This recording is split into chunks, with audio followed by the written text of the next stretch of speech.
ऐसे कितने ही सदस्य जिन्होंने एक प्रकार से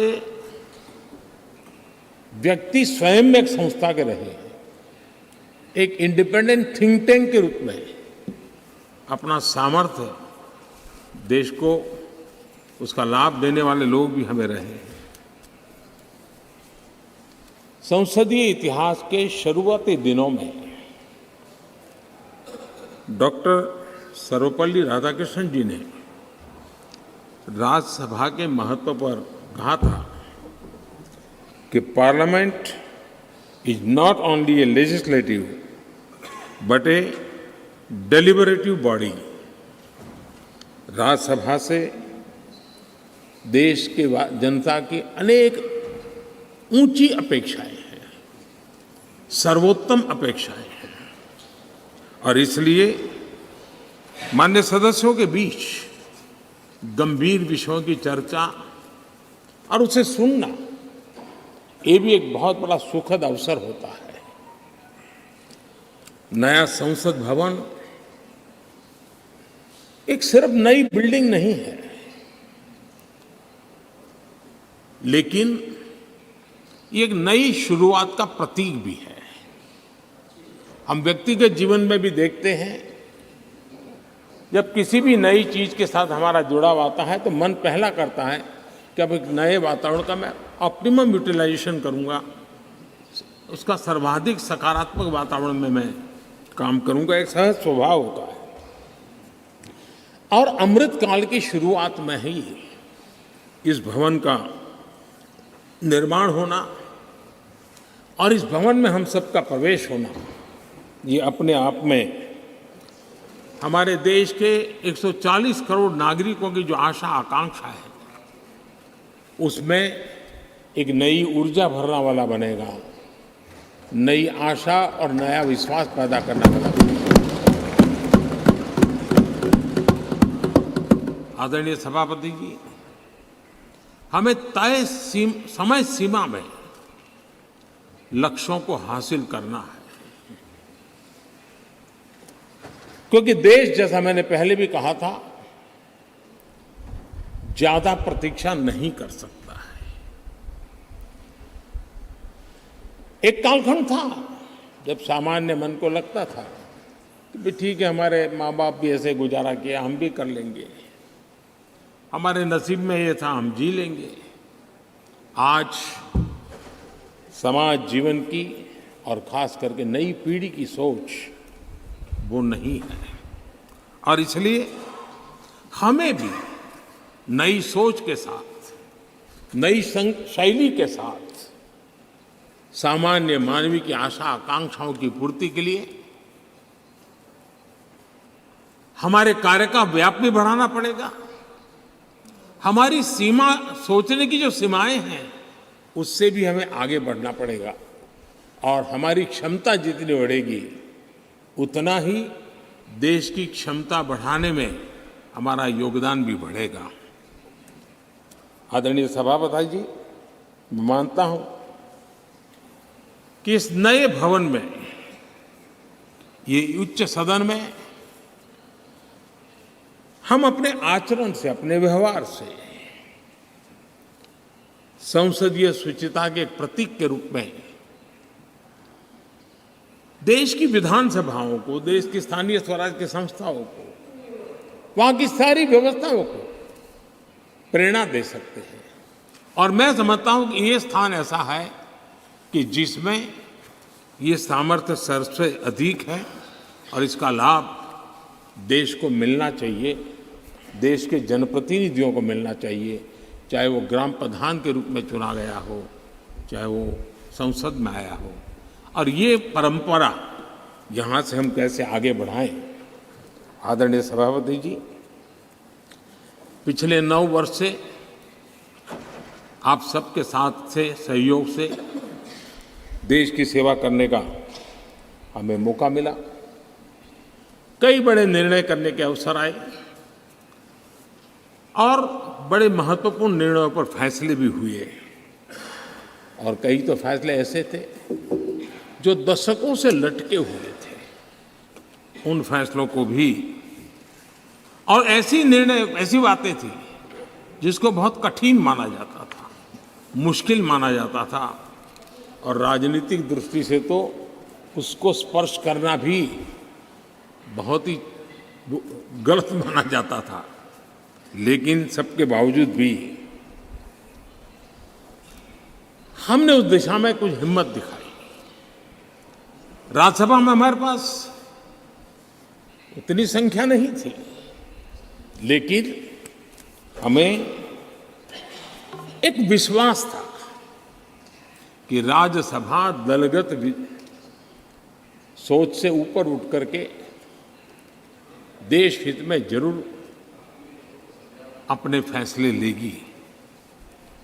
और मैं आज बड़े संतोष के साथ कह सकता हूं कि उदार सोच के परिणाम हमारे पास संख्या बल कम होने के बावजूद भी आप सभी माननीय सांसदों की मैच्योरिटी के कारण, समझ के कारण, राष्ट्रहित के प्रति अपनी जिम्मेवारी के कारण, आप सबके सहयोग से हम कई ऐसे कठिन निर्णय भी कर पाए और राज्यसभा की गरिमा को ऊपर उठाने का काम सदस्य संख्या के बल पर नहीं, समझदारी के सामर्थ्य पर आगे बढ़ा। इससे बड़ा संतोष क्या हो सकता है। और इसलिए मैं सदन के सभी माननीय सांसदों का, जो आज वह हैं, जो इसके पहले थे, उन सब का धन्यवाद करता हूं। आदरणीय सभापति जी, लोकतंत्र में कौन शासन में आएगा, कौन नहीं आएगा, कौन कब आएगा, ये क्रम चलता रहता है, वो बहुत स्वाभाविक भी है। और वो लोकतंत्र की स्वाभाविक उसकी प्रकृति और प्रवृत्ति भी है। लेकिन जब भी विषय देश के लिए सामने आए, हम सब ने मिल करके राजनीति से ऊपर उठ करके देश के हितों को सर्वोपरि रखते हुए कार्य करने का प्रयास किया है। आदरणीय सभापति जी, राज्यसभा एक प्रकार से राज्यों का भी प्रतिनिधित्व करती है। एक प्रकार से कोऑपरेटिव फेडरलिज्म, और अब हम जब कॉम्पिटिटिव कोऑपरेटिव फेडरलिज्म पर बल दे रहे हैं, तब हम देख रहे हैं कि अत्यंत सहयोग के साथ अनेक ऐसे मसले रहे हैं, देश आगे बढ़ा है। कोविड का संकट बहुत बड़ा था, दुनिया ने भी परेशानी झेली, हम लोगों ने भी झेली है। लेकिन हमारे फेडरलिज्म की ताकत थी कि केंद्र और राज्यों ने मिलकर के जिससे जो बन पड़ता है बन कर करके देश की बहुत बड़े संकट से मुक्ति दिलाने का प्रयास किया। और ये हमारे कोऑपरेटिव फेडरलिज्म की ताकत को बल देता है, हमारे फेडरल स्ट्रक्चर को की एक ताकत, उसने अनेक संकटों का सामना किया है। और हमने सिर्फ संकटों के समय नहीं, उत्सव के समय भी दुनिया के सामने भारत की उस ताकत को पेश किया है जिससे दुनिया प्रभावित हुई है। भारत की विविधता, भारत के इतने राजनीतिक दल, भारत में इतने मीडिया हाउसेस, भारत के इतना रहन सहन, बोलियां, ये सारी चीजें G20 समिट में, राज्यों में जो समिट हुई, क्योंकि दिल्ली में तो बहुत देर से आए, लेकिन उसके पहले देश के 60 जितने शहरों में 220 से ज्यादा समिट होना, और हर राज्य ने बढ़ चढ़ करके बड़े उत्साह के साथ विश्व को प्रभावित करें, इस प्रकार से मेहमान नवाजी भी की।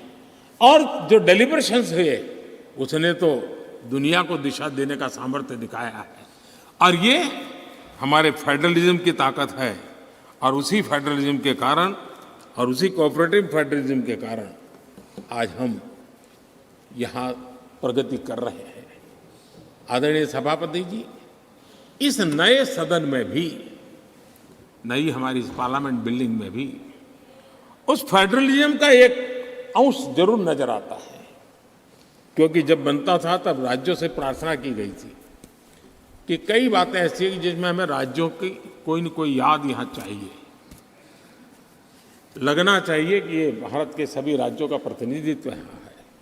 और यहाँ कई प्रकार की ऐसी कलाकृतियाँ, कई चित्र वो जो पूरे हमारी दीवारों की शोभा बढ़ा रहे हैं, वो राज्यों ने पसंद करके अपने यहाँ राज्य की श्रेष्ठ चीज़ भेजी है।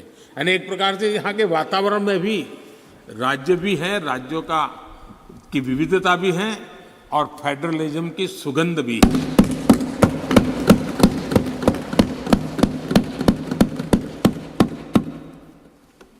आदरणीय सभापति जी, टेक्नोलॉजी ने जीवन को बहुत तेजी से प्रभावित किया है।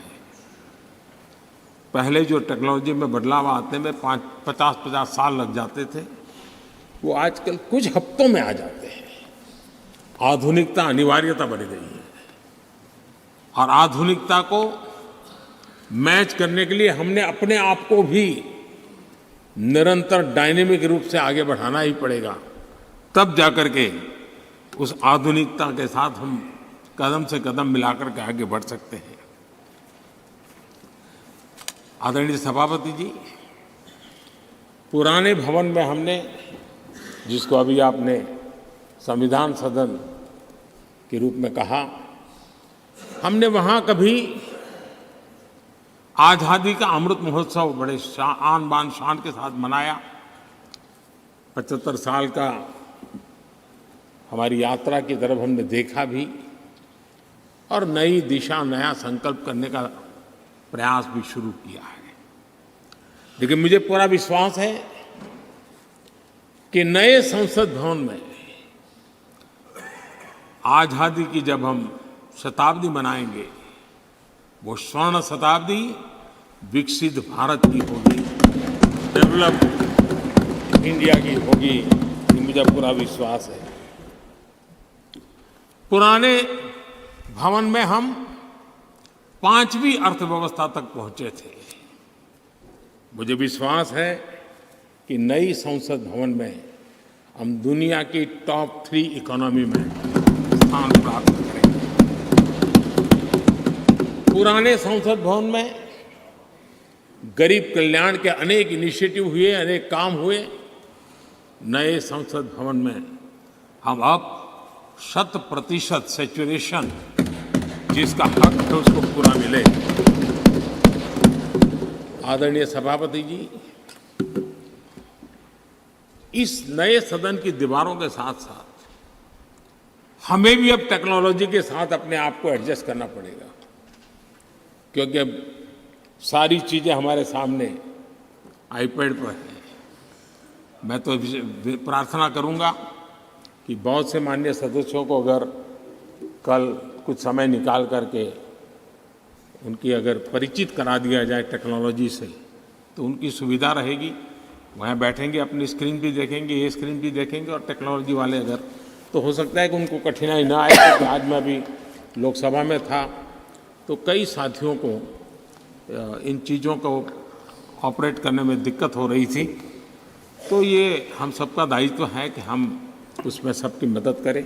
तो कल कुछ समय निकाल करके अगर ये हो सकता है तो अच्छा होगा। आदरणीय सभापति जी, इस डिजिटल का युग है। हमने इस सदन से भी उस चीज़ों से आदतन हमारा हिस्सा बनाना ही होगा। शुरू में थोड़ा दिन लगता है, लेकिन अब तो बहुत सी चीज़ें यूजर फ्रेंडली होती हैं, बड़े आराम से इन चीज़ों का अडॉप्ट किया जा सकता है। हम इसको करें। Make in India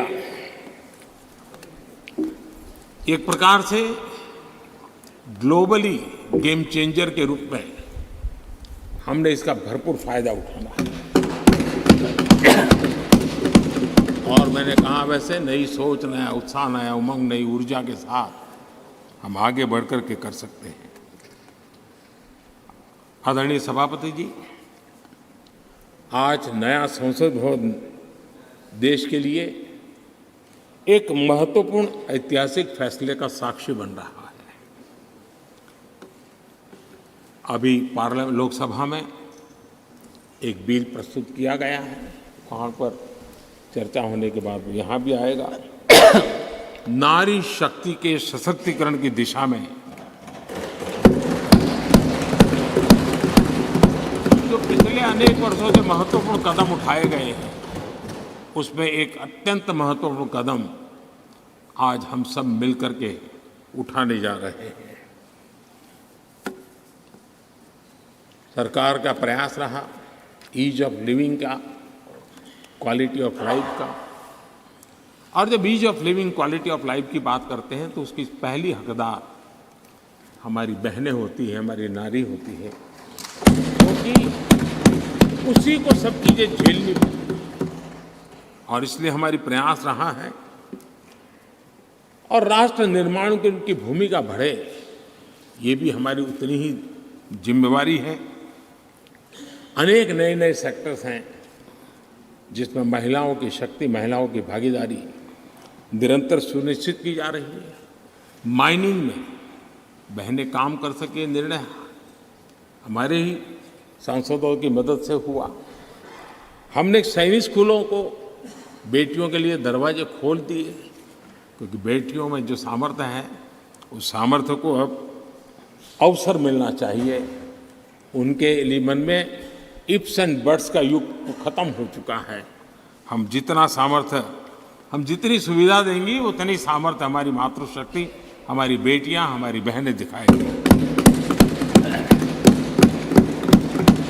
Beti Bachao Beti Padhao का अभियान वो कोई सरकारी कार्यक्रम नहीं है, समाज ने इसे अपना बनाया है। और बेटियों का मान सम्मान की दिशा में समाज में एक भाव पैदा हुआ है। मुद्रा योजना हो, जनधन योजना हो, महिलाओं ने बढ़ चढ़ करके इसका लाभ उठाया है। फाइनेंशियल इंक्लूजन के अंदर आज भारत में महिलाओं का सक्रिय योगदान नजर आ रहा है। ये अपने आप में मैं समझता हूँ उनके परिवार के जीवन में भी उनके सामर्थ्य को प्रकट करता है, जो सामर्थ्य अब राष्ट्र जीवन में भी प्रकट होने का वक्त आ चुका है। हमारी कोशिश रही है कि हमारे माताओं बहनों के स्वास्थ्य को ध्यान में रखते हुए उज्ज्वला योजना, हमें मालूम है गैस सिलेंडर के लिए पहले एमपी के घर के चक्कर काटने पड़ते थे, गरीब परिवारों तक उसको पहुंचाना, मैं जानता हूँ बहुत बड़ा आर्थिक बोझ है।